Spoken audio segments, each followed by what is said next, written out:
और एक बात मैं जरूर कहना चाहूंगा, जिस चाल से, जिस षड्यंत्र से ये हत्याएं हो रही है, ये बहुत चिंताजनक है। इसका फायदा कश्मीर में बैठी वो महबूबा मुफ्ती और उमर अब्दुल्ला। आज महबूबा मुफ्ती ट्वीट कर रही है कि ये षड्यंत्र है और इसमें मुसलमानों को टॉर्चर किया जाएगा। लानत भेजता हूं मैं उसको यहां से।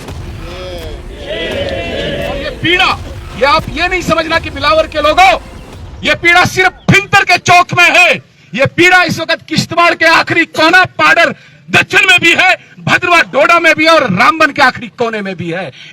आप सबके सामने आदरणीय सतीश जी ने संगठन और पार्टी की चिंता किस स्तर तक है वो आपके सामने प्रकट की।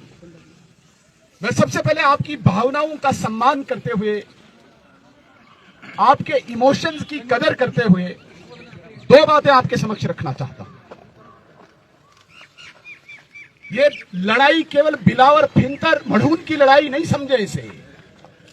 ये लड़ाई राष्ट्रवादी लोगों की है और इस भारत मां से प्यार करने वाले लोगों की लड़ाई एक पूरे देश के साथ चल रही है।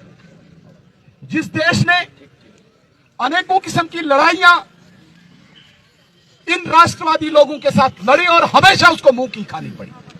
आज जिस स्पीड से, जिस गति से भारत ऊंचाइयों को छू रहा है नरेंद्र मोदी जी के नेतृत्व में, आज उस दुश्मन देश को परेशानी है कि किस तरीके से भारत को मैं रोकूं, भारत की स्पीड को रोकूं, और उसके लिए प्लेटफॉर्म जो है वो जम्मू कश्मीर है।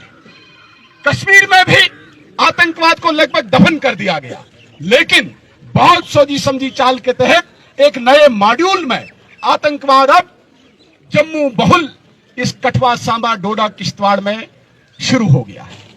इसे हमें समझना होगा, ये लड़ाई वही लड़ाई है जो 90 में भी हमने लड़ी। 90 से आज तक हम लड़ते आ रहे हैं और कई हमारे साथियों ने इस भारत मां की रक्षा के लिए अपने प्राणों की आहुति दी। हम जब जवानी के दहलीज पे आए, माननीय सतीश जी मुझे तब से ही जानते हैं, मुझे हमेशा आशीर्वाद दिया है, भारतीय जनता पार्टी में लाने वालों में भी है। मैं इस लड़ाई में प्रत्यक्ष लड़ा हूं, कूदा हूं, गोली भी खाई है 2 बार, लेकिन आप सब राष्ट्रभक्त लोगों के आशीर्वाद और दुआओं से अभी तक हमने इस लड़ाई में सफलता पाई है। आज हमें गर्व है, हमारा नेतृत्व नरेंद्र मोदी जी के हाथ में है। आज हमें गर्व है कि पूरे देश की एक ताकत अमित शाह जी के रूप में है। रात को मैंने उनको पूरी वस्तुस्थिति बता दी थी। सतीश जी से बात करना चाह रहे थे, इनका फोन लग नहीं रहा था, फिर मेरे से बात उन्होंने की। उन्होंने स्पष्ट कहा है, जाके बिलावर के लोगों को हमारा संदेश पहुंचा दीजिए, अहमदाबाद से बोल रहे थे कि अमित शाह जी आपके पीछे खड़े हैं। और एक बात मैं जरूर कहना चाहूंगा, जिस चाल से, जिस षड्यंत्र से ये हत्याएं हो रही है, ये बहुत चिंताजनक है। कोई दाग नहीं, कोई गोली नहीं, कोई छुरा नहीं, कोई चाकू नहीं, बड़े षड्यंत्र से, ताकि यहां पे एक सस्पेंस पैदा हो और इस सस्पेंस का फायदा कश्मीर में बैठी वो महबूबा मुफ्ती और उमर अब्दुल्ला ले और उनके कुछ चमचे जो इस जम्मू में बैठे हुए हैं, इस लड़ाई को डाइवर्ट करना चाहते हैं। मैं स्पष्ट कर देना चाहता हूं, उन लोगों को भी आगाह कर देना चाहता हूं, ये लड़ाई अगर आप इसको कहीं डाइवर्ट करते हो तो आप इन हमारे वीर कुर्बानियों को, ये जो हमारे वीर लोग हैं जिन्होंने आज अपनी कुर्बानियां दी हैं, इनके साथ आप मजाक कर रहे हो। आज महबूबा मुफ्ती ट्वीट कर रही है कि ये षड्यंत्र है और इसमें मुसलमानों को टॉर्चर किया जाएगा। लानत भेजता हूं मैं उसको यहां से। एक तरफ से सारा समाज शोकाकुल है, तुम राजनीति कर रहे हो। मेरे साथियों, भारतीय जनता पार्टी के ये साथी आपके बीच में इसलिए खड़े हुए हैं, हमें समाज का दर्द है, राष्ट्रभक्त लोगों की हमें रक्षा की चिंता है, इसलिए हम आपके बीच में आए। हम कोई नेतागिरी करने नहीं आए हैं। मुझे तो यह भी नहीं मन कर रहा था मैं कुछ शब्द आपके सामने बोलूं। हमारी व्यथा हम नहीं समझा सकते हैं और ये पीड़ा, ये आप ये नहीं समझना कि बिलावर के लोगों, ये पीड़ा सिर्फ फिंतर के चौक में है। ये पीड़ा इस वक्त किश्तवाड़ के आखिरी कोना, पाडर दक्षिण में भी है, भद्रवा डोडा में भी है और रामबन के आखिरी कोने में भी है। इसी प्रकार से यही जोश, यही भावनाएं हमारे इस हिंदू समाज के एक एक व्यक्ति में हर जगह इस वक्त है।